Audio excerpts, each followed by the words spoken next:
Hi everyone, my name is Mr. Adams and I teach history at Carl Ben Eielson, and I'm going to be taking us through this PowerPoint, this slideshow today to look at how sectionalism and irreconcilable period led us to the Civil War. Now, before we get started, we need to know what these words mean. Sectionalism, meaning I'm more loyal to myself, to where I'm from, than I am to the nation as a whole. So if war were to break out between North Dakota and the United States, I'm fighting for Team North Dakota. All right, during the antebellum period, it may sound something like, my home is in Virginia. The government of my home is home. Virginia, by Godsa, will be run by Virginians. And yes, that was my best Southern accent. Thank you for bearing through that and not rolling your eyes too much. Irreconcilable. That means things that can't be fixed, things that have gone too far. I have an irreconcilable difference with the Minnesota Vikings. They seem to think that Kirk Cousins is a good quarterback, and I think that's ridiculous. All right? We're not going to get past that. We can't fix it. So, irreconcilable, something that can't be fixed. So, let's get started knowing that. The issue of slavery was a problem for the United States. Well, it was older than the United States, actually. Way back at the Constitutional Convention in 1787, northern and southern states are going to make many compromises over the issue of slavery. They decide, among other things, that enslaved people would count only as 3/5 of a person. I'm sure you guys remember this from way back in Unit 1 when we talked about the 3/5 compromise, when we're trying to figure out population and representation in government. So these compromises led founding father James Madison to declare that states were divided into different interests, not by their difference in size, but principally by them having or not having slaves. It did not lie between large and small states, it lay between northern and southern. So before the nation is even formed, we're having this split between north and south over the issue of slavery. To the founding fathers, founding the nation was more important than anything. So I like to say they made this deal with the devil. They agreed on slavery just so that the nation could get created. As we're going to see, time's going to run out on that deal, and we're going to have to pay the devil here pretty soon. The devil's going to come back for his due. We're going to discover that all these actions taken, they're going to end up being more like band-aids over a really big cut or a really big wound. And I'll ask you guys, what happens if you put too small of a band-aid on a cut? It bleeds through, right? What happens if you take that band-aid off too soon? It starts bleeding again, all right? No band-aid is going to be able to fix the wound caused by slavery. The Compromise of 1820, also known as the Missouri Compromise, happens when Missouri applies for statehood as a slave state.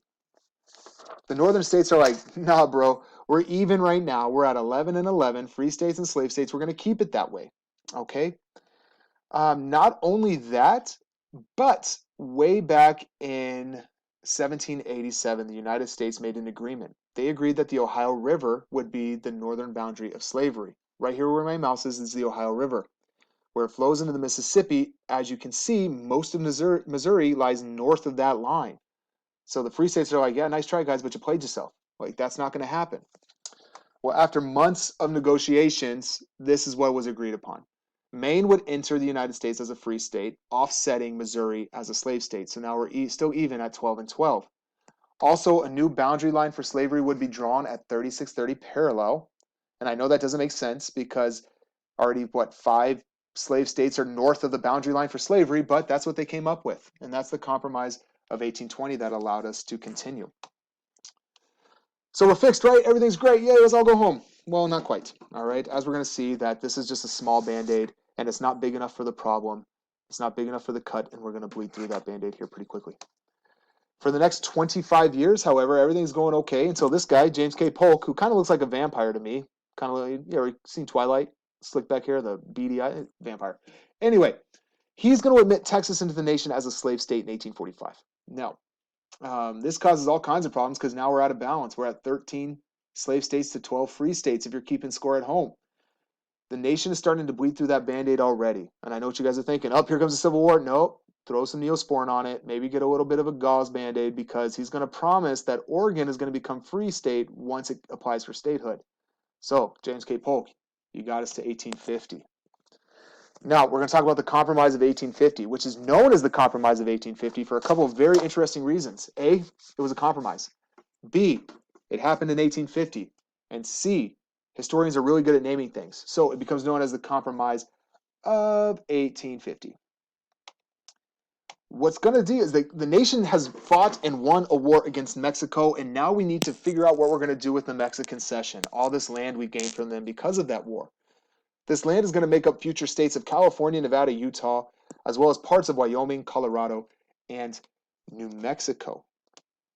Now, the North comes out swinging with something called the Wilmot Proviso, where they're going to try to ban slavery in every Western state. Every state acquired West, no slavery. Now, that's going to do well in the House of Representatives, and it's going to pass, but it's going to get voted down by the Senate. And when California in 1850 officially applies for statehood, we enter this great debate. Now, the contestants of this debate are from the North, a man named Daniel Webster, Northern statesman from Massachusetts. On the other side, we have John C. Calhoun, who looks kind of crazy with those crazy beady eyes because he was kind of crazy. And then representing the neutral interest is a man named Henry Clay. He represents a western state of Kentucky. Now, Clay's going to go down in history known as the Great Negotiator or the Great Compromiser, even though all of his compromises are going to fail. I wish I could fail at something and be known as the Great That Something, even though I never really did anything good. Anyway, that's what's going to set up the scene for the Compromise of 1850. Now, with this compromise, it's easiest to look at the things the North got, the free states got, versus the things the slave states got. So we'll do that starting with the free states. They are going to get California admitted as a free state. Okay, first one, prize jewel. Second thing they're going to get is that the slave trade will be banned in D.C. Notice I said the slave trade. If you're a slave owner and you want to bring a slave into the nation capital, you can, but you can no longer buy and sell enslaved people in the nation's capital. The North took that as a win. What the South gets out of it, first off, they're going to get Utah and New Mexico are going to be given popular sovereignty over the issue of slavery. Remember, popular sovereignty means the people get to rule. The people are sovereign. So we get to vote. We get to decide whether they're going to allow slavery in New Mexico and Utah or not. So that's their first win. Secondly, the thing they're most happy about is they get a stronger Fugitive Slave Act. Now, the Fugitive Slave Act required all Northern citizens, every single one of them, all Northern citizens to assist in the capture and return of runaway slaves. It was not uncommon for bounty hunters, people who came looking for runaway slaves for money, to kidnap free blacks and force them into slavery. The law forced by penalty of jail Northerners to be complicit in the institution of slavery, a fact that many Northerners would resent. Between 1848 and the start of the Civil War in 1861, Americans became socially and politically divided mainly over the issue of slavery.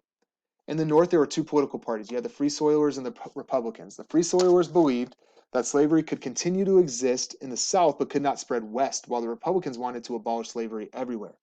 In the South, you had one political party known as the Democratic Party, and they operate exclusively in the South, and they think that slavery should be allowed everywhere and that states should be able to vote. Now, I want you to be hesitant about comparing the Republican and Democratic parties of today with that of this pre-Civil War era. They are a little bit different. The names are the same, but the politics are different, obviously. Several events, these divisions are going to begin to show themselves in events that would lead to irreconcilable differences between the North and the South. Remember, irreconcilable meaning it cannot be fixed. In 1852, a lady named Harriet Beecher Stowe was going to write a novel known as Uncle Tom's Cabin. The story depicts a slave named Tom who is treated cruelly by vicious slave owners. The story aimed to show people the harsh realities of slavery.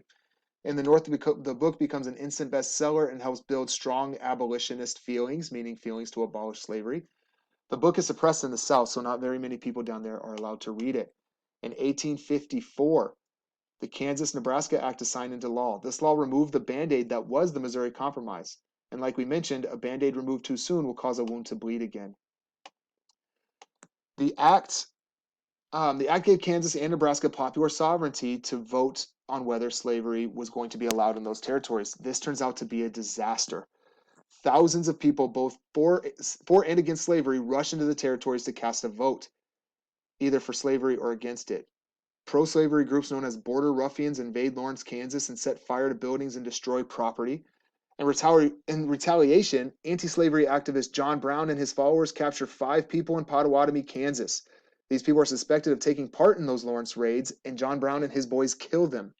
All in all, 56 people would be killed in the violence that has now become known as Bleeding Kansas. In 1856, we have the caning of Charles Sumner, and that is exactly what it sounds like. Dude's going to get beat with a cane. Charles Sumner is an anti-slavery senator from Massachusetts. He gives a speech titled The Crime Against Kansas, in which he calls out the South for forcing the evil institution of slavery onto Kansas. In retaliation for the insult, a representative from South Carolina beats this man with a cane on the Senate floor. He doesn't just hit him once or twice or 3 times or maybe even 4. The guy beats him until he is knocked unconscious. What does this event say about the way our nation is going? And look at this creepy guy in the corner, just smiling the whole time. Gross. All right, in 1856, a man named James Buchanan is elected president. He's a pro-slavery Democrat, but the North figures out that, hey, we have more votes now. In 1860, all we have to do is get everybody to vote for our candidate, and we will win this election. In 1857, the Dred Scott decision was handed down. Dred Scott was an enslaved person whose master had taken him with him to territories where slavery was illegal. Scott sued for his freedom, saying that his status as an enslaved person was dissolved when he set foot in free territories, which sounds like a solid argument to me. However, the Supreme Court, which had 5 slave owners on it at the time, disagreed. They instead ruled that blacks, whether slave or free, could never be citizens of the United States. Thus, Dred Scott had no right to bring his case to the Supreme Court or even sue his master in the first place. Excuse me. In 1858, there are a series of events known as the Lincoln-Douglas debates take place. Abraham Lincoln, who was against slavery, and Stephen Douglas laid out the arguments both for slavery and against slavery. In the end, Douglas would win the Senate seat, but Abraham Lincoln would become a prominent Republican and be the face of the party and would run for president in 1860. In 1859, John Brown re-enters our story. Brown was a fervent abolitionist, meaning he wanted to abolish slavery or end slavery in the United States. He hatched a plan to attack the Federal Armory, a place where weapons are stored, and give the weapons to Southern slaves so they might join him and fight for their freedom. Brown planned on hundreds of enslaved people joining him in his plan, something which never really happened. Only a couple of guys showed up. In the end, Brown and 20 men captured that armory before being attacked by General Robert E. Lee in the United States Army. We're going to hear about General Robert E. Lee a lot coming up in the near future, I'm pretty sure.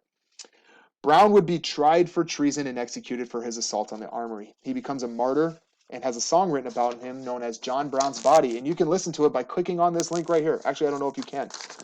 Oh, we'll see. Anyway, YouTube, John Brown's Body, and it'll pop up for you. Finally, in 1860, a presidential election was held. Running for president are Abraham Lincoln of the Republicans, Breckinridge of the Southern Democrats, Bell for the Constitutional Union, and that Stephen Douglas guy as a Northern Democrat. Remember, the free states know that all they have to do to win is have all the northern states vote for their candidate. Lincoln wins every northern state, every single one of them. Without a single southern state voting for him, he only gets about 40% of the popular vote, which meant most Americans didn't really want Abraham Lincoln to be their president. Again, not one southern state votes for Lincoln. A month later, South Carolina becomes the first state to secede from the Union.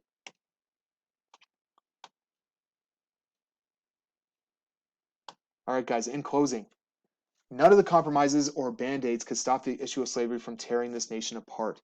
Before it is all over, the United States will have to pay for their deal that they made with the devil, and it'll cost them 620,000 American lives. This slideshow should be used to complete this week's assignment. If you need any more information, it is in lesson 21 on teachtci.com. Thank you guys for listening. Have a great day.